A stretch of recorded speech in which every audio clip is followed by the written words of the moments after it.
Good morning. It is Sunday, August 14th. I'm here with Nala, and I haven't made my morning coffee yet, or made my breakfast yet. Oh, that's not a great angle. How about this? I don't know where she went, so I guess I'm just doing this by myself. Thanks, Nala, for abandoning me. Oh, I know. You didn't mean to do that. You didn't mean to do that. It's okay. Some updates about some things that were kind of left up in the air.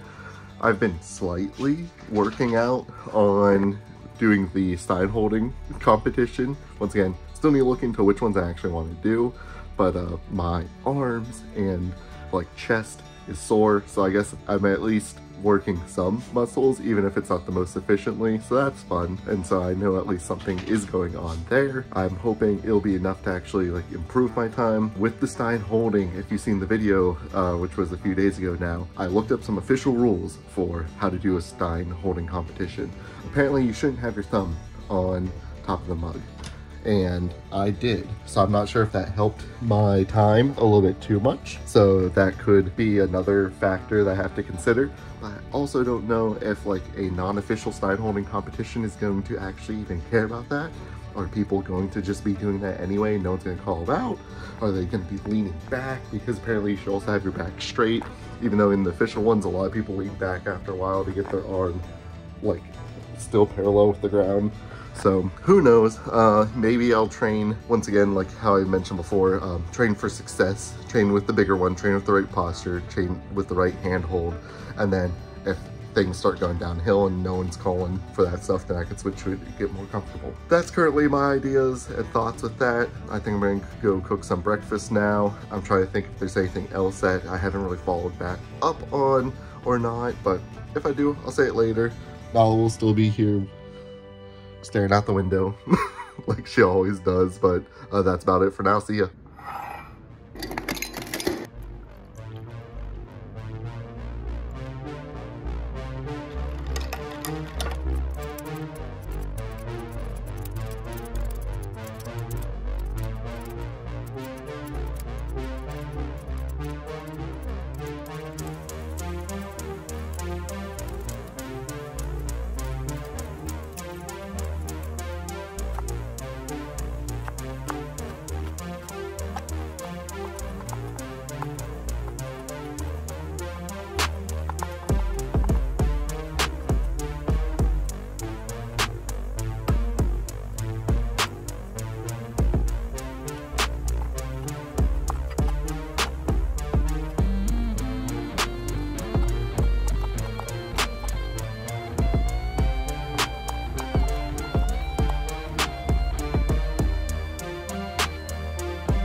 Hey everyone, I wanted to share that I am on my first of 4 days of a PMP boot camp. So PMP is a project management professional certification that I am in the process of taking classes to hopefully complete in the next couple of weeks. So really excited about that. It was all day, and so day 1 of 4 is complete, so 3 more to go. So we end the day where we began, Nala. So Trek called me, and my bike is ready to pick up. I didn't go today because I want to try to figure out if there's anything else I can do in that area. So I might go tomorrow or a little bit later this week. So that should be fun. Maybe I'll bring the tail wagon so Nala can go on a bike ride, even though she doesn't like to go on bike rides. Made a lot of good meals, made that egg sandwich, and I did not record making chicken tacos, so that was good. Still been working out a little bit in order to try to do that Steinhorn competition, but today was not too exciting. We played inside with Nala, I played outside with her earlier, and yeah, that's pretty much about it. Have anything to say, Nala? Well, we'll see you tomorrow. Have a good night. Bye.